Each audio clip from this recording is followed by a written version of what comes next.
Hello everyone, I'm joined here today by Odoamne, top laner for Team Rogue. Hi Odo, how are you today? Good, good. And you? Pretty fine, thank you. Alright, so let's just talk about your past career and your career in the later years, because this is the year that for a lot of people marked the beginning of a new generation, competitively talking about League of Legends. And You started this new adventure inside Team Rogue. How do you feel about this idea of this new generation? How do you feel about being the guide in this new team? You mean new generation as in a new lineup for Rogue? Not only for Rogue, but for a lot of players. This is their first year, and in the later Oh, years, that's what you mean. a lot of team are investing in a lot of rookies since the franchise started both in Europe, but right now we've seen it in LCK too. There is a lot of investment in the newer generation of players. How do you feel about this state of the competitive status? I think it's quite natural because there's always going to be times when there's like a new generation of rookies coming in, and I think for like the competitive ecosystem, it's a good move because there's a lot of players that are like wouldn't really say past their prime, but they kind of they're not as motivated as they used to be, and I feel like every time there's like a new generation of rookies coming up, they have more potential and talent than the old guard to just become better than them. But most of the time, they just kind of lack the stability and the time All they right. need to kind of refine those qualities that they have. So I feel like it's kind of natural. There's always been kind of like a balance between like veterans and rookies. Even when I started like 6 years ago, um, there were like a lot of players. I think compared to like the players that I was playing with 6 years ago, there's nobody left pretty much. So it's kind of natural for the veterans to get shuffled out by rookies coming in because, yeah, as I said, I just think there's like a lot of potential and talent there, and it can only make the league better in the long run. And talking more specifically about Rogue as a team, how do you find yourself inside this new organization and among your new teammates? Joining Rogue doesn't really feel like I'm so old anymore. You know, All right. it feels like a really good opportunity for me to kind of just showcase my skills and talents, and it feels kind of refreshing to play with such a talented squad. So at the same time, I don't really feel like my role in the team is to be like this kind of veteran and as this guide. You know, it's pretty much age doesn't really seem to matter here for me, so, and that makes me quite happy. So I can just kind of focus on playing and what my job is and like what my role is in the team. And yeah, if my experience is needed in like to guide people in reviews or like kind of say my point of view, then obviously I will do it. But right now I can just focus on my own game and just kind of feel young again. Which is nice, and brings me to the next question I wanted to ask you because we just talked about what makes the difference between the older generation and the new generation, the competitive drive that brings a player like you, like some of your older teammates like Jankos, like Vander, who are on top of their form. I always remember when you were together in HK, and it was something really nice to see. But it's something that brings me thinking about one point: the coach of the team, the sixth man, how we call him here in Italy, and. That year you had Proli as a coach, which was coach of the year also for a couple of years together. Then you moved to Splice, with Peter Dunn, who also was in Signo with the Coach of the Year. So you moved to a lot of team with a lot of good coaches. How do you feel about the coaching staff in Rogue, since you are describing this to me as a very refreshing start for you? I mean, I didn't really get to work with them so much. It's only been like 2 or 3 months, and some people might say still like honeymoon phase. But I'll get like a better idea after like 1 year of working with them. Because, for example, in H2K, I had like a good relationship with Proli for like the whole 2 or 3 years we worked together, And in Splice, the big benefit of Splice was the fact that they had like a big coaching staff. So even though like Peter Dunn was the head coach of the team, they also had like Mac and Duke, which are like now Yeah. the coaches from like Mad Lions and Vitality. And for example, from the Splice coaching staff, my best working relationship was with Duke, and I was working the most with Right. Duke and not so much with like Peter, because having a big coaching staff kind of distributes the responsibilities between the coaches to like different players. Because for example, what I look for in a coach is different than, for example, what Xerxes or Niski were looking for in a coach, you know. And for example, Xerxes and Niski were working best with like Peter or Mac, while for me, I usually have like a straightforward approach where I'm really like blunt and direct with what I want. So like was working best with Duke, you know. So Yeah. for Rogue, it's kind of like too early to say, but I really like that they have a big coaching staff. I think this is like the biggest coaching staff I've worked with so far, where there's a lot of people doing different things, with Freddie doing a lot of the in-game stuff, and we also have Isma doing a lot of like out of game stuff that I didn't really realize that is so beneficial and helpful, because he's doing a lot of like out of game stuff like meditation, breathing Yeah. exercises, and a lot of like stuff like this. It kind of works on like your mental and your like nerves a lot, to kind of just be as best prepared as you can. Kind of like not really like a sports psychologist, more in like that sort of area. He's more like a life coach, you know, but a really Yeah. really good one, because I've never worked with anyone, so I'm really happy to work with him. And I feel like if I would have had someone like him before in my career, he would have done like a lot for me, and he would have made me better. But so far, things at Rogue with coaching staff are like good. I feel like I can involve myself when I need to in like reviews and give my input to the coaches and stuff. So I feel like the work dynamic right now is pretty good. This is a really nice insight.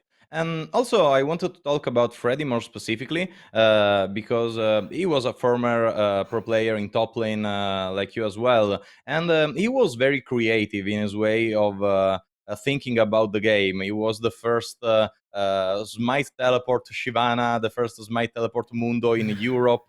And he's bringing this kind of innovative thinking to the coaching staff too, or this attitude changed during the years? Um, I guess it kind of changed. I mean, I guess the creativity is still there when it needs to be, and that was kind of like more of his like, I guess his preferred style to play with champions that could like abuse Smite. Because right now in reviews, the way he wants to like teach us is really kind of like controlled and All kind right. of by the book, you know. Like he always wants like good habits, you know, not really break the norm and do random things that are like bad for the game. So he's kind of like, he's really structured and disciplined. That's kind of like what he wants to inspire to us. So I guess the very creative and crazy side of him died when he stopped being a player. All right. I wanted to talk about your role more specifically because we have seen in a very scientific place called Twitter that your brain gets exponentially bigger when exposed to weak side. That is So correct. uh, you talked a lot about weak side, and we've seen an interview with Laura and Kreis, in which Kreis talked about the weak side of Chocolate versus Jace, I think it was, as something really boring to play. What's your take on playing weak side? Is it something that limitates your expression as a player, or it's more of your comfort zone? You know, in a way, it's kind of limiting, but at the same time, I disagree with him that it's like boring, because yeah, if you kind of just sit there and just play, it's kind of boring, I guess. Yeah, but for me, it's like when I play weak side for Rogue, I still get my leads. You know, I still have like big CS leads, and even though like I don't pressure the opponent, I kind of like I drag a lot of jungle resources to top from enemy team to kind of like break the wave state. For example, against Schalke, Jarvan had to come top to break the freeze a couple of times, Yeah. and just stuff like that, because I feel like playing weak side in a way is more demanding, because yeah, if you're gonna play weak side and be 20 CS behind, then yeah, I guess you played weak side and that's just the result of being weak side. But playing weak side and still being able to get leads without jungle is kind of like demanding, because like for me, when I play on stage with Rogue and I'm playing, like I'm forced to kind of like the game plan is for me to just kind of like soak jungle pressure and be weak side. Yeah.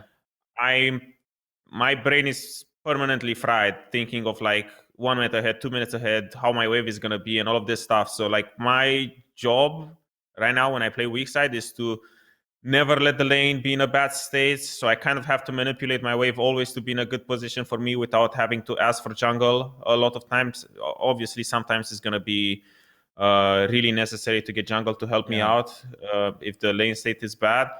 But I think it's really challenging to play weak side and always have the lane in a good spot and be able to get CS leads without, and also soaking jungle pressure on top of that. So I feel like it's really hard aspect of the game, because at the same time, if you mess it up playing weak side and your jungler is not there to bail you out, then that's when you become like 20 CS behind, and then enemy team can snowball on you really easily.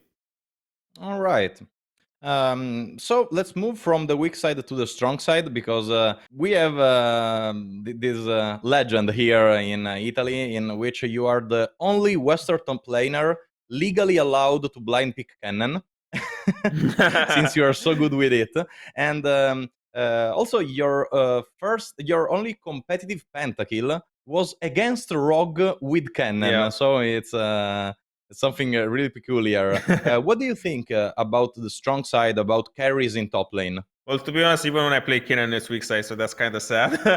But um, I mean, I don't know. I feel like having top laner as your strong side is a bit underrated, because at the same time, I feel like it's correct to always get your bot lane ahead, just because if you get bot lane ahead, you're getting 2 people ahead instead of 1. For top lane right now, there's like really specific timings where if you want to snowball top, it's like maybe like minute 3 after like first 3 camps are full clear, and maybe at like minute 8 when Herald is coming. Other than that, I feel like spam ganking top and putting a lot of resources top when it's unnecessary is kind of like useless. I feel like, yeah, if opportunities are like really well set up and the play is free, like say you have like 3 waves stacked and you want to dive, then yeah, Yeah. obviously you should take it, because if there's nothing else on the map to do, then why not take a free play? But I mean, I think carry stop can be played, and I feel like you don't really need to be necessarily strong side. I just feel like you just really need to work well with your jungler, and I feel like kind of the strong side weak side thing is kind of a meme, you know. I just Yeah. feel like it's a kind of an excuse for players who don't really have a lot of experience to just say, yeah, I'm just weak side forever. But at the same time, if for me, I feel like it can just change in the snap of a finger. Like I'm weak side and I say, okay, if you come here in the next 10 seconds, this guy will just die. And it's like, I'm just putting the opportunity to inspire on a silver platter, you know, because if my wave is frozen or I'm stacking waves to dive and I'm weak side and I say, okay, we can just kill him here, he can just change his mind and be like, yeah, okay, we can kill him. And all of a Oh, sudden, it's like, yeah, I've been weak side for 8 minutes, but this guy is just dead in 10 seconds, you know? So I just feel like it's a bit more dynamic than that, and it just takes a lot of coordination with your jungler. Because, for example, I need to understand how jungle works, because if I am weak side and I need to kind of manage my wave, I need to manage my wave because my jungler won't be able to help me for like the next 2 minutes. You know, there's always like timing windows where he can actually help me, and there's timing windows where I need to play safe. So that's why I gave the example where weak side can just all of a sudden change, because I'm setting up a play when he's next to me, you know. But there's a lot of times where I see people be like, yeah, I have a free stop, we can kill him, but his jungler is on the both side of the map, and the only way he will be there top is in like a minute and a half. And I'm like, okay, that's a useless play, because you're just setting up for something that cannot happen, you know? And then that's when people start complaining that they're like, yeah, we could have done this, we could have done that, but they don't really think in like the bigger picture of like what jungler needs, you know? Because jungler has also his priorities with like what camps he wants to farm, and he is not always available. And I feel like that's what a lot of people are struggling with at looking to make plays or like playing around their jungler. Because, for example, if jungle is away from me, I need to be safe and my wave needs to be good. But if jungle is gonna come to me soon in like 30 or 40 seconds, that's when I can start making my lane state more volatile. I can look to stack waves, or I can look to force a gank on a freeze and stuff like that. All right. And one last question is regarding this split. Right now, you are on top of the mountain, and my question is, how does it feel? It puts some pressures on you, or do you feel like right now Rogue is ahead of the curve around LEC? It puts some pressure for sure, and I wouldn't say we're like ahead of the curve because I feel like our last two games weren't really like the best in terms of like how we prepare for them. I feel like still we could have won against Schalke, but we made some mistakes, and I feel like we could have done better things in the game, both in game and in draft. But it's pressuring because right now I feel like, at least for me, it's pressuring because it's a position that I haven't been in for like I think 3 years or 4 years now, where like back all the way back in H2K. So I feel like for me personally, this is like a really big chance to achieve things that I have not achieved before in my career. So it's for me, it's like pressuring and really motivating to not get like lazy and complacent, because I feel like this is a chance that maybe I won't get again, you know. So I want to just make the most out of it. All right. So I wish you the best of luck for the remaining of the split, and thank you for all the precious insight you gave us today. Thank you, no problem, and thanks for the interview. Bye. See you.